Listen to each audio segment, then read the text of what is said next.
Miss කොහොමද මගේ කෑම රසයිද? මොනවා අහනවද අනේ? හරිම රසයි. හරිම රසයි. තැන්ක් යූ අනේ. මේ ඒක නෙවෙයි.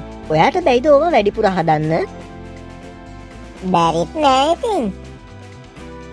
එහෙම පුළුවන් නම් හැබැයි ඉතින් හොඳ ගානකට දෙන්න පුළුවන්. ඇයි අනේ ඒකෙන් අමතර ආදායමකුත් එනවනේ. ඔව් නේද?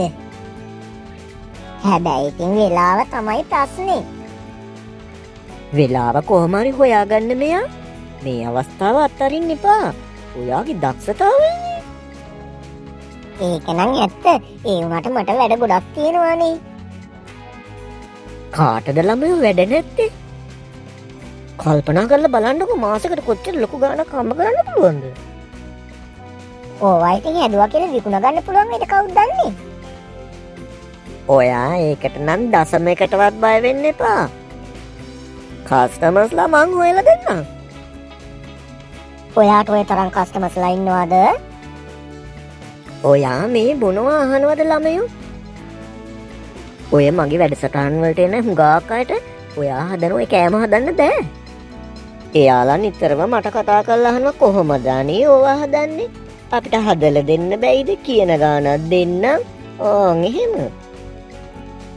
ඇත්තද අනේ? ඔව් ඔයා මොකද කියන්නේ? වැඩේ කරමුද?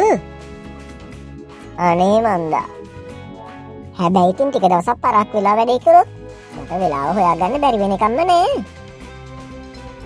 ඔයා බයයි නේද මහත්තයා බණී කියලා? අනේ කවුද එයා ගණන් ගන්නේ? වැඩේ කරන්නේ මං නම් එයාට තියෙන අමාරුව මොකද්ද? එහෙම කියන්න එපා, එහෙම කියන්න එපා. මේ වැඩේ හින්දා ඔය දෙන්න අතර වෙනසක් වුණොත් ඒක මටත් හරි නෑනේ. කෝකටත් ඔයා එයාත් එක්ක කතා කරලම හොඳ තීරණයක් ගන්නකෝ. කතා කරන්න. හැබැයි තීරණය ගන්න එයාගේ කැමැත්ත මට ඕනේ නෑ. මහන්සි වෙලා ඒවා හදන්නේ මං නම් එයාට තියෙන අමාරුව මොකද්ද? ෆැමිලි එකක් වුණාම එහෙම හිතන්න බෑනේ මෙයා. කෝකටත් ඔයා හොඳට හිතලා බලලා මට කියන්නකෝ ඈ. මහත්තයාත් ඉන්න වෙලාවක මං එන්නම්කෝ ඔයාලගේ පැත්තේ මේ ගැන කතා කරන්න.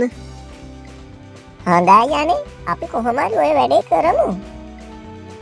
හැබැයි මට කස්ටමර්ස්ලා අල්ලලා දෙන්න ඕනේ. අපෝ ඕක මොකක්ද?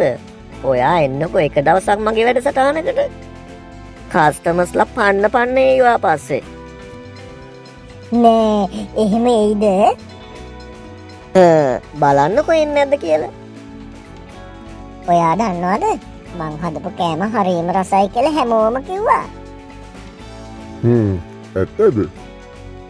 මේ ඕන්නම් අපිට ඒවා වැඩිපුර හැදුවොත් විකුණන්නත් පුළුවන්. හොඳ ගාණක් ගන්නත් පුළුවන්. ඕවා කරන්න ඔයාට කොහෙද අනේ වෙලාවක්? ඔව් ඉතින් ඒක නම් ඇත්ත තමයි. දැනටමත් ඔයාට මාත් එක්ක කතා කරනවත් වෙලාවක් නෑනේ.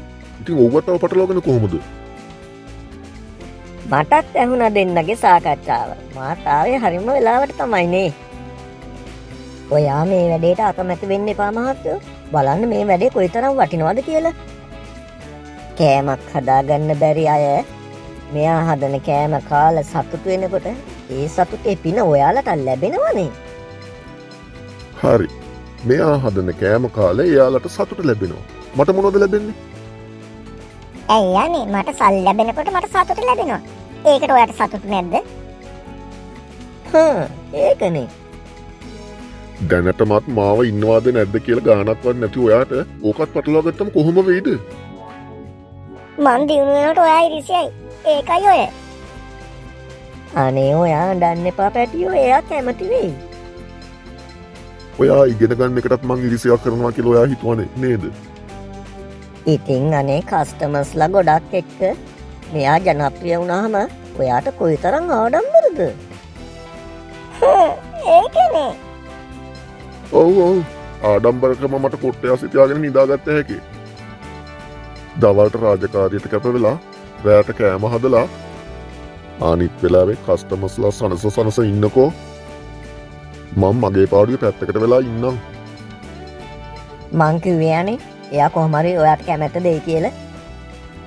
ඔයා හිතන්නේ එයා කැමති වුණා කියලාද? ඔයා පටන් ගන්නටනේ. එතකොට එයා අකමැත්තෙන් හරි කැමති වෙයි. ඔව් නේද? එයා යාගේ වැඩක් බලාගන්නේ නැත. වැඩි වුණොත් එයා මගෙන් ඈත් වෙයි. මං ජනප්‍රිය වුණොත් මට කී දෙනෙක් ලං වෙනවද නේද අනේ? පිස්සු පූසා. අපි අපේ ස්වාධීනතාවය තියාගන්න ඕන මෙයා. කිව්වහම මොකද? එයා නැතුවට මම මගේ ස්වාධීනතාවය තියාගෙන තමයි ඉන්නේ මෙයා. නාමට හිටියාම මම දැන් පිරිමියෙක් කියලා නේද අනේ? හ්ම්